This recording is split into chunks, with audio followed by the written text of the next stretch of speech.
So what I'd like to do is to begin with a lightly guided meditation. And to begin, before you close your eyes, I'd like you to just look around the room, wherever you are, on Zoom or in the sanctuary. And this time as you're looking, just make sure you check over your shoulders if you're able to twist that much and see what's behind you. And now this time as you're looking, I just want you to register the absence of anything that's dangerous in your visual field. But there's actually nothing scary that you can see. And as you notice that, and then you allow your head to come forward, and then if you feel at ease, to shut your eyes, just notice what the impact is on your system.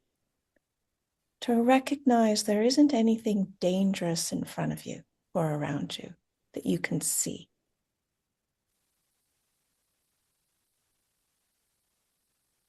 And so just being attentive to what you notice, if there's a softening, if there's more breath, if there's less clenching, there's more feeling of weight, if more of your body is available to notice, or if nothing is different.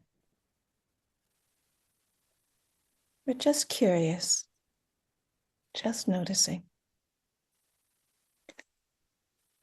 And now with that, we can take a little bit of time and just find a way to sit in a way that feels as comfortable as possible in pews and in your chairs at home, just to support ease,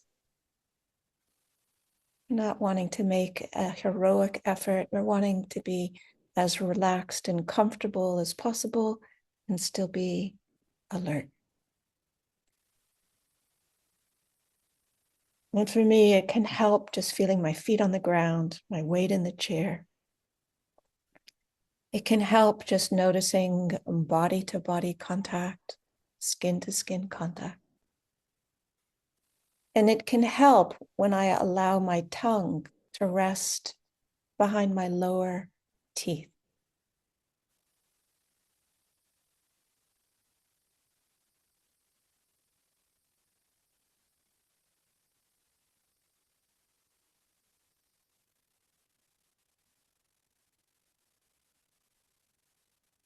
Now, as we set the posture up for ease, then the invitation is to allow your attention to settle in an anchor. And for different people, there are different anchors. It can be body sensations or breath. It can be awareness itself, the sound of silence or sounds. So whatever is comfortable and familiar to you, allow your attention to settle there.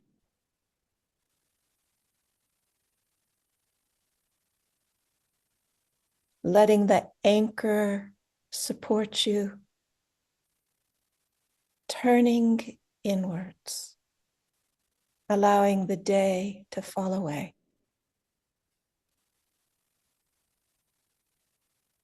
Inviting thoughts to settle.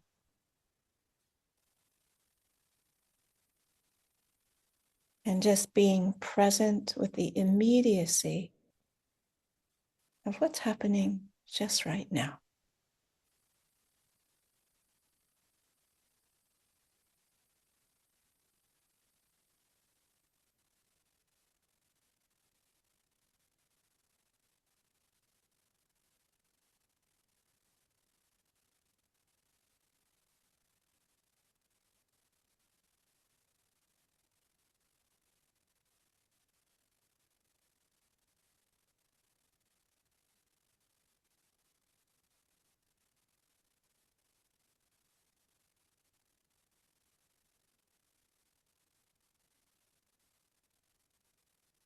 And the invitation is to bring an open, curious, kind attention to what's happening now.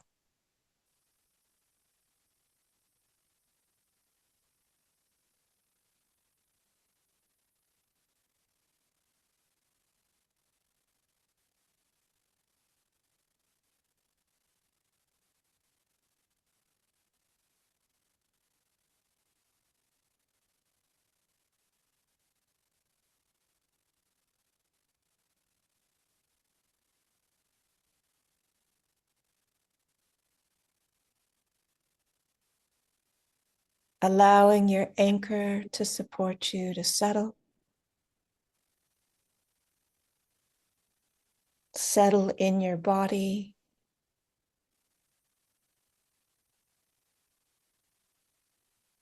Settle into the immediacy.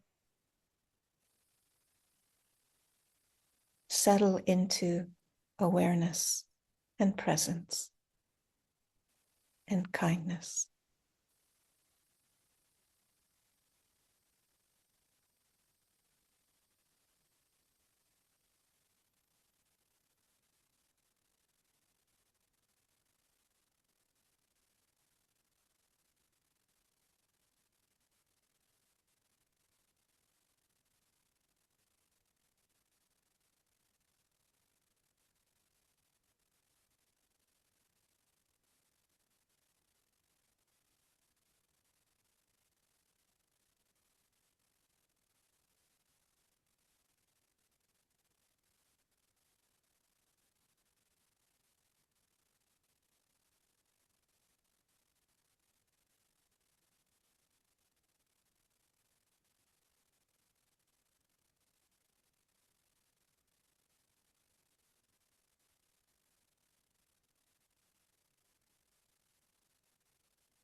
Now, wherever your attention is now, I invite you to just notice your feet. Feel your feet.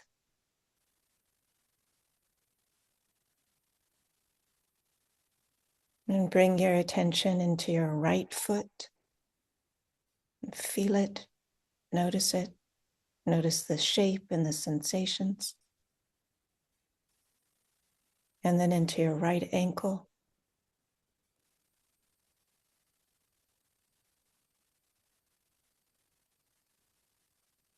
And up your shin and your calf to your right knee.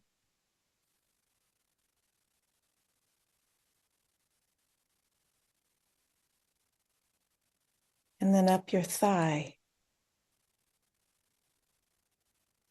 until your attention is in your right hip.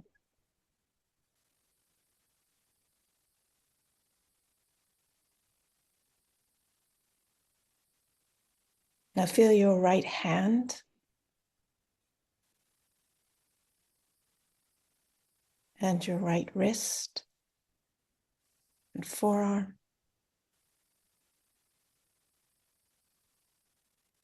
Your right upper arm and your right shoulder.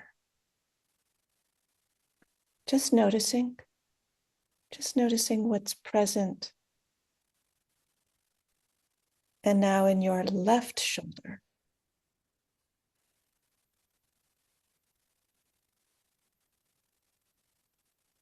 And your left upper arm. And your left elbow. And forearm. And wrist. And left hand.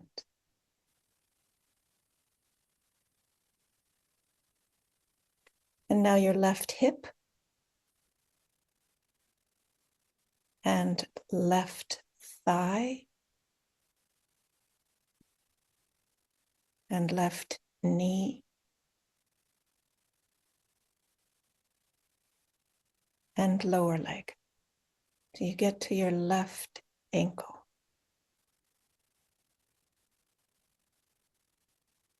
And then your left foot.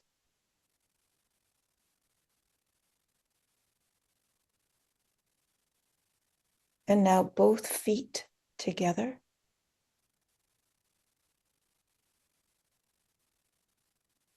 Both legs together.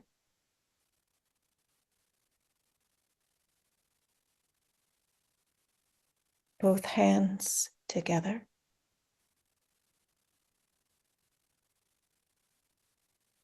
Both arms together. And both shoulders together. And now, just for a few breaths, just feel your whole body, sensing your whole body.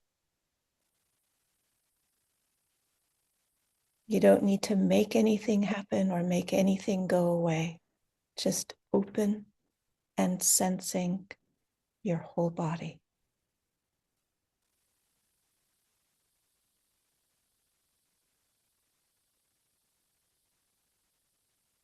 And now, in addition to sensing your body, open up to the sounds that are in the room.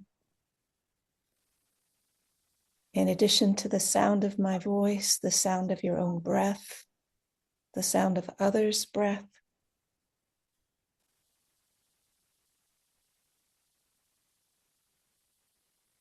Any background noise. And so there's the sensing of your body and there's listening.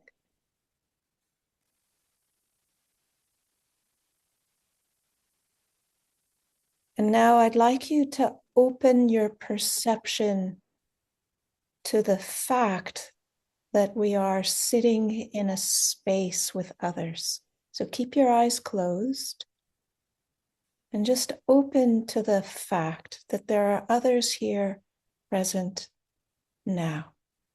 And just notice how attention moves to sense, even if we have our eyes closed. Those of us on Zoom, those of you in the sanctuary, all of us together in these different formats.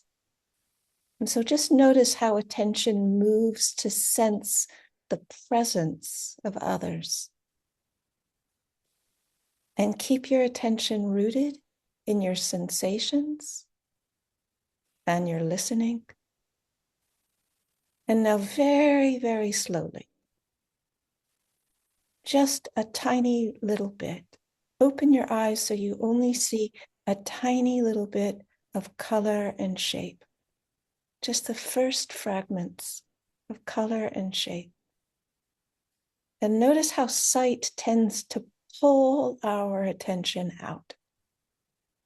And we want to allow it to land, to receive it.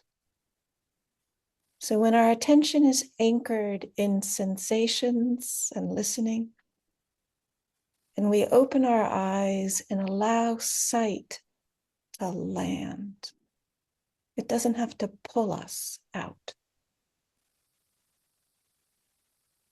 And very slowly and deliberately open your eyes to see more. And if you're on the Zoom, open your eyes above the screen. And once again, look around the room and notice what you notice. Is it the same? Is it different? Is the quality of looking the same? Or is it different? And so we are going to transition for you to have a break. And the invitation, this is already like deep dive, is to stay connected to sensing, listening, and looking during the break. Thank you. So I want to talk to you about something that matters deeply to me. And I can tell you that I've learned about this the hard way.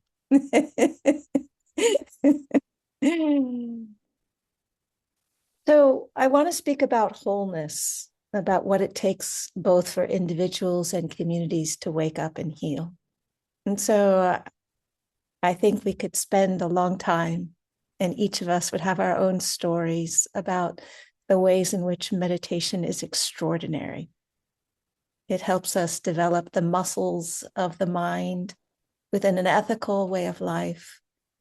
It shows us both within a slow and gradual path that there's also a more immediate path where insights can arise. And both are precious. Some practices give us access to heart qualities. Some open us to profound insights, to genuine awakening and deep freedom. And even with the blessings, even with the number of gifts, awakening and meditation rarely heals everything. And when we don't understand this, we suffer. We suffer individually and collectively.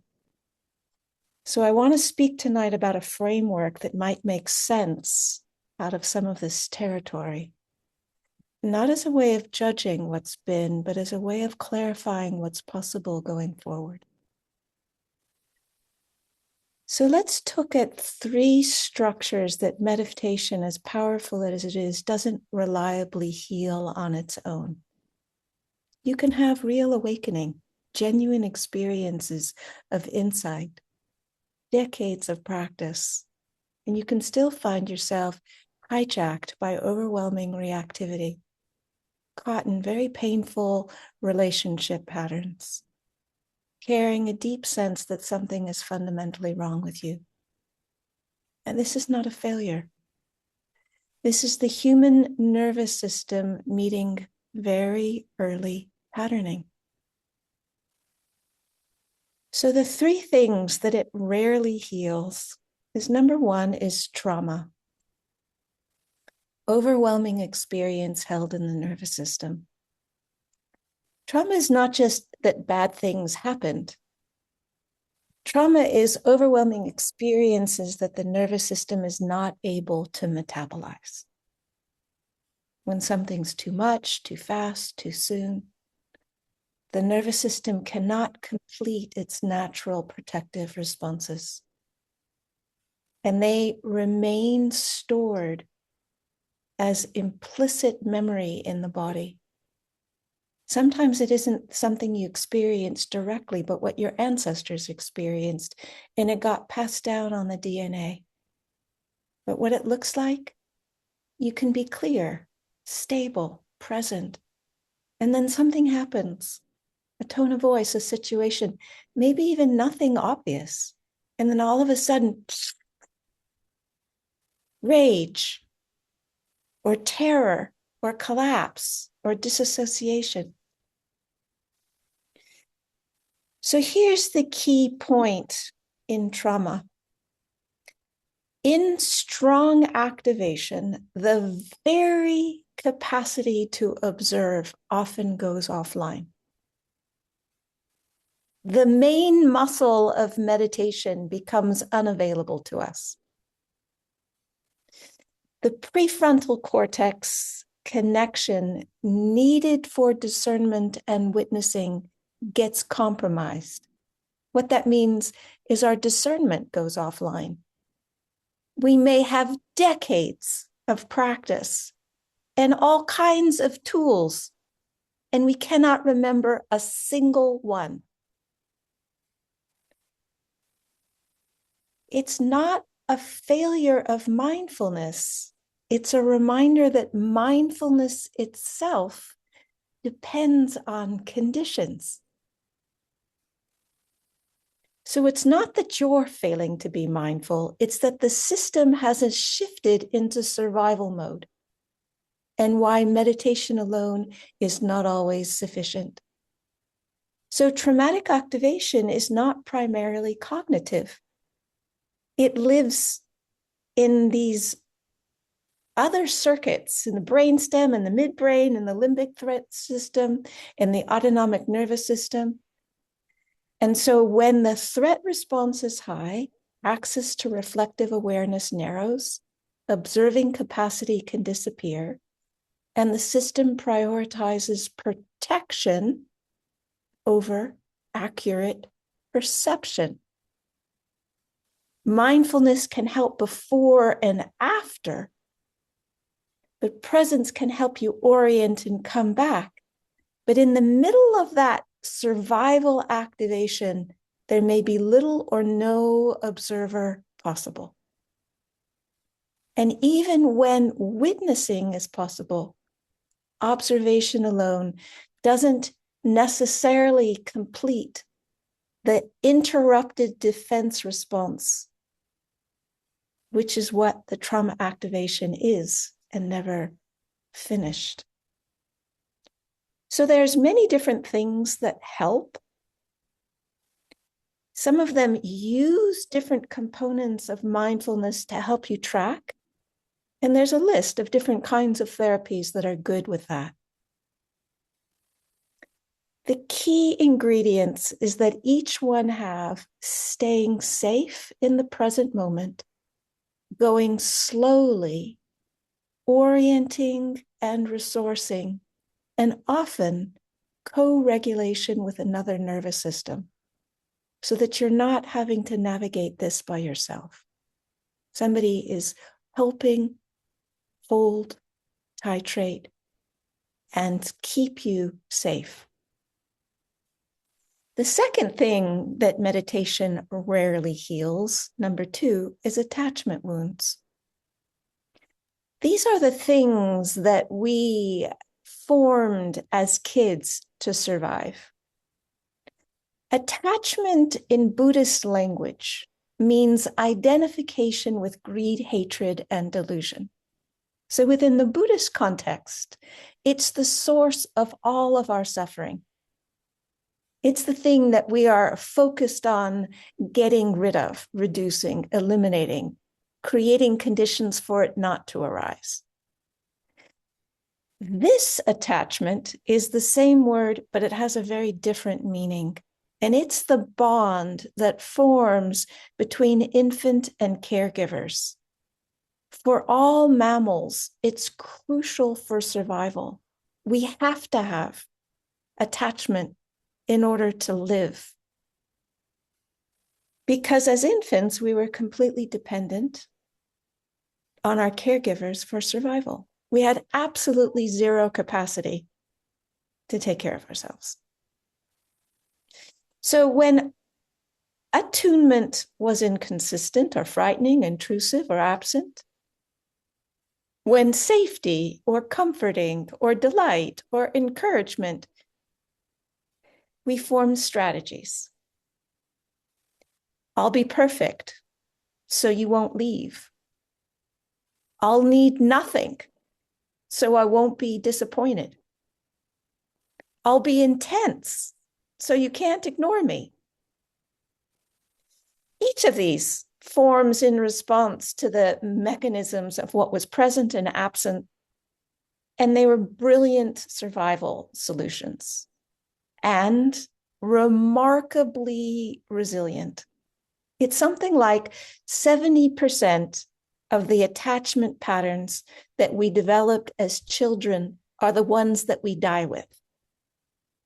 This means that for most of us, they're still operating, often unconsciously, in how we perceive ourselves, the world, and the patterns that are operating through all our relationships. So what this looks like in community is that somebody criticizes the teaching. And if you're the teacher, you might feel annihilated or not agreed with, or somebody needs closeness and you feel trapped, engulfed. Someone withdraws, you panic, pursue, or shut down. These are not character flaws. They are attachment systems activating. So these patterns were formed in relationship. They live in our relational neurobiology, in how our nervous system expects other nervous systems to respond. It is possible that we can watch these patterns arise in our meditation, but they heal through relational experience, not through solitary observation. So meditation culture and practices that is based on solitary observation has a natural weak spot for being able to attend to this kind of patterning.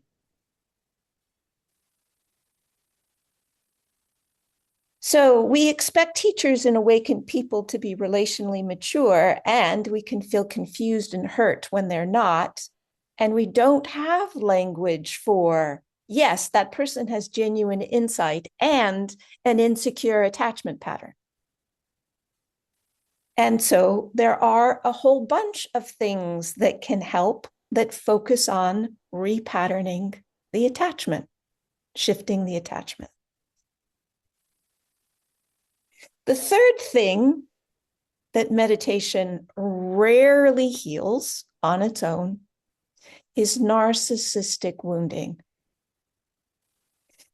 This is not the personality disorder. This is not the clinical diagnosis. This is the thing that Almas teaches, that ordinarily narcissism is nearly universal. When a child does not receive adequate mirroring, attunement, and recognition of their essential nature, the child leaves their own sense of source to stay connected to their caregivers. We are put in an impossible situation. We're completely dependent on our caregivers. And when we release connection with our source, it has a very big impact. And so the result is that that whole forms in the sense of self. And at a deep level, something essential feels missing. And many of us can sense it, and very few of us have language for what it is. and why it's there. And so we can feel that the sense is deficient, or that there's something fundamentally wrong with me. And it can show up in different ways. Extreme sensitivity to criticism, shame that feels annihilating, grandiosity, thinking that we've got all the answers, alternating with feeling this intense sense of self-hatred, difficulty with just being present and accountable for the mistakes that we've made. Because when we are in the middle of a narcissistic wound patterning, admitting a mistake doesn't feel like I did something wrong. It feels like I am wrong. So what happens, or what can happen, or why this can be so complicated is when this wound is touched. And so if we have this wound, and this wound tends to be universal, like all of us have it until we've actually done the work to release it, then people cannot hear feedback. It can become defensive, or blame, or attack, or collapse, or disappear. And so then what can happen is that you have this cascade where somebody's activated narcissistic wound becomes a trigger for someone else. And then all of a sudden you have a field that becomes combustible, where people are igniting each other's wounds. And meditation to observe on our own what's happening is almost always insufficient to recognize what's going on, to name it, to give it appropriate language, and to have an appropriate response. And part of what's happening is that this wound formed before reflective awareness was stable. It formed in the absence of being deeply seen and loved as one is. Presence can reveal it. Awakening can give contrast to it. But it heals through being loved when you expected rejection. Through learning to stay present with this deficient emptiness until it reveals itself as the ground of your own being, spacious, presence, awareness itself. So what happens when we don't understand this? It's also important to remember something very simple and very human.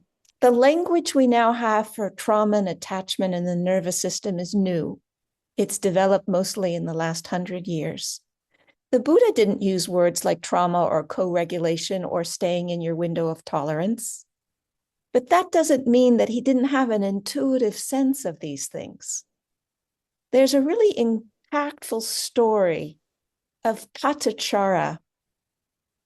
In the space of 24 hours, she lost her husband, her 2 children, and both of her parents. And when she found the Buddha, she was completely out of her mind with grief and shock, disoriented, naked, unable to function, and completely out of her window of tolerance, which I can resonate with. If that amount of grief and loss happened to me in that short a period of time, I don't think I'd be able to hold it together either. Or at least I wouldn't have been able to hold it together. So in the sutta, what we see is that she slowly becomes oriented again. She covers herself. She becomes able to listen. In modern language, we would say that the Buddha first co-regulated her nervous system. He helped her come back into her window of tolerance. And once she was no longer in shock, once she had the capacity to be able to manage what she was feeling, he began to offer teachings. And those teachings eventually led her all the way to full awakening. So I can see that the Buddha was manifesting the truth of these teachings about being out of one's window of tolerance and trauma. So even though it's new language, the Buddha was already doing this intuitively, meeting suffering with presence first and teaching only when the nervous system could receive it. In the Satipatthana Sutta, how many of you are familiar with that sutta, the 4 foundations of mindfulness? Raise your hands. I can see some hands up. So this is a classical teaching, and it's one of the teachings that's upheld as one of the most significant teachings because it contains like a whole path. It's like if that's the only thing you did, it would be enough, or at least that's the premise. So the Buddha makes an extraordinary promise. He says, practice these foundations of mindfulness for 7 years or 7 months or even 7 days. And you can expect either full liberation or a very small residue of suffering. So I grew up trusting the Buddha, trusting that whatever he said was correct. And it makes sense that many of us come to believe that awakening, that the kind of awakening that comes through practicing these teachings should resolve all suffering. So when deep insight coexists with trauma reactivity, attachment patterns, or intense shame, we do not have a map for what's going on. So without frameworks for trauma, attachment, and narcissistic injury, we may mistake these wounds for spiritual failures rather than places that simply need different kinds of tools, different kinds of healing. When that happens, something predictable unfolds. The cascade. There might be an initial harm or rupture. And then that sets off trauma. People with prior trauma might feel terror or rage or powerlessness. And it's not wrong that they feel that way. However, in that situation, it's possible that they are conflating the trigger with the cause. Then attachment systems start colliding. Some pursue relentlessly for repair, some withdraw completely, some freeze. And then in that, the narcissistic wounds ignite. The person who caused harm cannot metabolize the feedback. It touches annihilating shame. They defend, attack, justify, or disappear. And those calling for accountability feel erased. Their own narcissistic wounds activate. The field escalates, people polarize, silence falls, the community fragments. Some disallow discussion because it feels too risky. And the tragedy? Everyone is suffering. No one has language for what's happening. And no one has an idea of how to repair. So we mistake traumatic activation for some kind of a moral clarity. We mistake attachment strategies for spiritual failure. We mistake narcissistic injury for irredeemable character.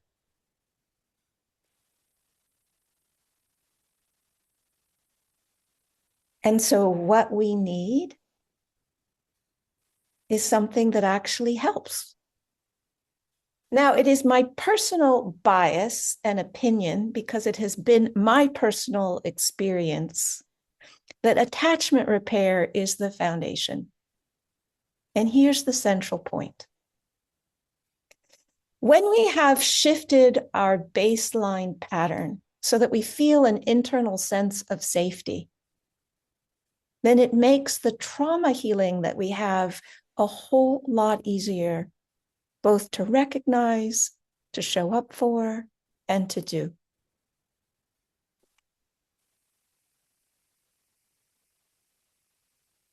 Attachment repair is repeated experiences of safety, attunement, comfort, delight, encouragement to express yourself, to explore, not needing to perform or to defend.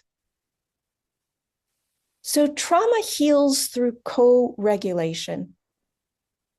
The nervous system learns safety through another nervous system.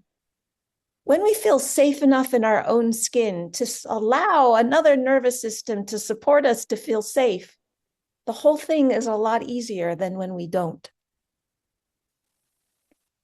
Narcissistic wounding heals only when there is the capacity to face the deficiency without our normal strategies to deflect, to defend, to distract, to pull on supplies that keep us from having to feel that vacant, deficient emptiness.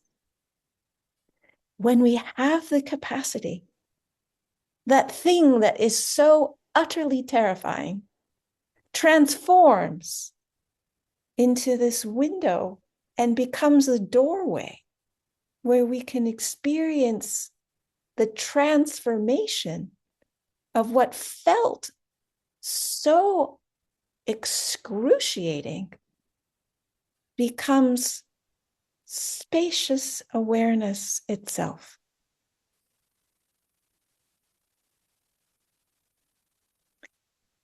When we have done our attachment repair work, it makes it possible to face this deficient emptiness.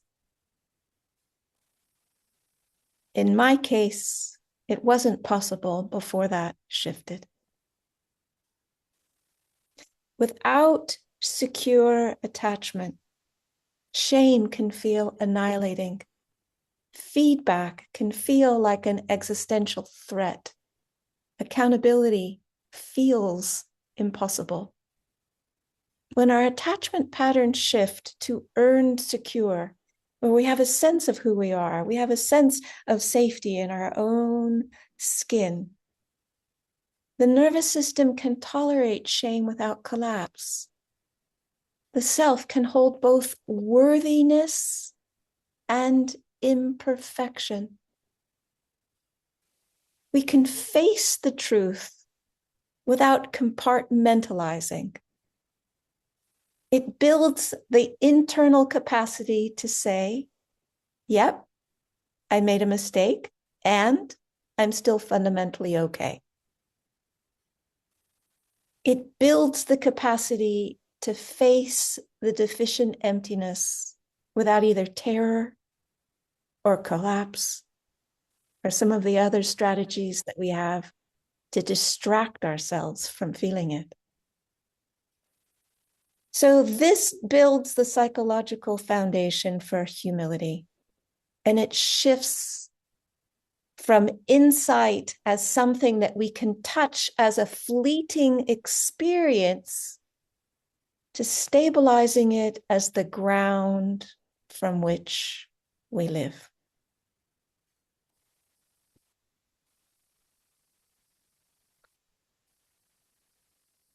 So wholeness is not just awakening. It's awakening plus relational capacity. It's insight plus regulation, presence plus the ability to repair. For individuals, it's really important that we don't pathologize ourselves if our meditation isn't healing everything, that we look for the support that we need, the trauma work, the therapy, the attachment repair, that we honor both awakening and the healing that's needed. And for communities, We need to understand that meditation was never designed to heal trauma, attachment wounds, and narcissistic wounds. We need structures that hold both accountability and compassion, insight and nervous system reality, conflict not as failure, but as opportunity for deeper understanding and integration. Communities that can do this have the capacity not to fragment, but to grow through the things that they experience. And so what's important, I hope, as you take away from this talk, is that these three kinds of wounds that I mentioned are not defects, they're invitations. The wholeness that we long for is not about being perfect. It's about being whole enough to repair, whole enough to love through the mess, whole enough to be able to sit in what is present and watch it transform into the radiant spaciousness of our own being. So what I'd just like to do in the last minute or two is just take the blessings of all of our efforts, the energy that we have come, the meditation practice, and the intention to release suffering, and share it out with all beings everywhere.